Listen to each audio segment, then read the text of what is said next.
even if Congress is on recess. We heard from Commissioner Sarmiento, who talked about the difference between legislative and non-legislative functions. I wanted to ask first for the rest of the panel, but what their thoughts would be on this. Senator Dulon would be a very interesting reference because of his experience in the Senate.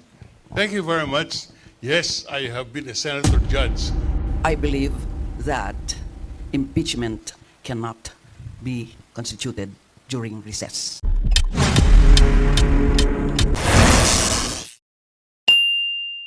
Twice in my life already. But anyway, first of all, let me greet a colleague in the Senate, Senator Robin Padilla, who will be a senator judge come and what's impeachment trial. So the first question is, can the president, can an impeachment trial take place during the recess? Yes. Okay.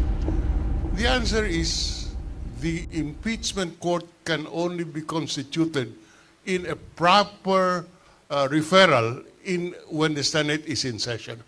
If the Senate is not in session, as it is today, this impeachment court cannot constitute itself because the reference of the impeachment complaint is to the Senate. And therefore, the Senate, in a formal session, will refer this to the impeachment court. So, the impeachment court has to be created upon a session of the Senate. Can the President call a special session? Yes, the power of the President to call a special session is not limited by anything. If it is the theory that the impeachment, the President can even call a special session so that the impeachment trial can take place.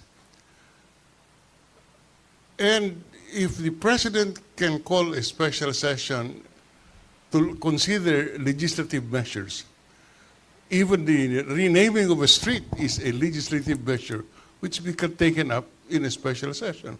How much more an impeachment trial? In my view, an impeachment trial can be called by the President in a special session. What's the next question? I think we can stick to the first question first, Senator. Okay. Thank you very much. Thank you, Senator. Justice Carpio Morales, your thoughts. The Senate is in recess with respect to its legislative functions. Impeachment is not a legislative function of Congress. The impeachment provisions fall under the accountability provisions of the Supreme Court and not under the legislative department provisions of the Supreme Court.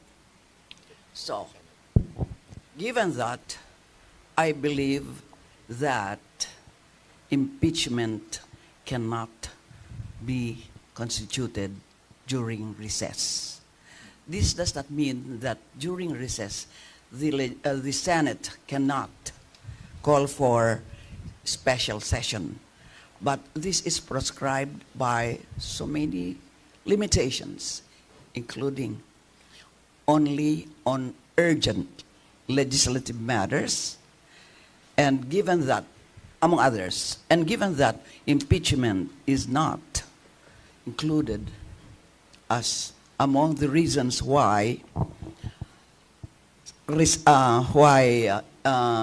special session can be conducted, my conclusion is that no, impeachment proceedings or this impeachment trial cannot be conducted during recess. Thank you.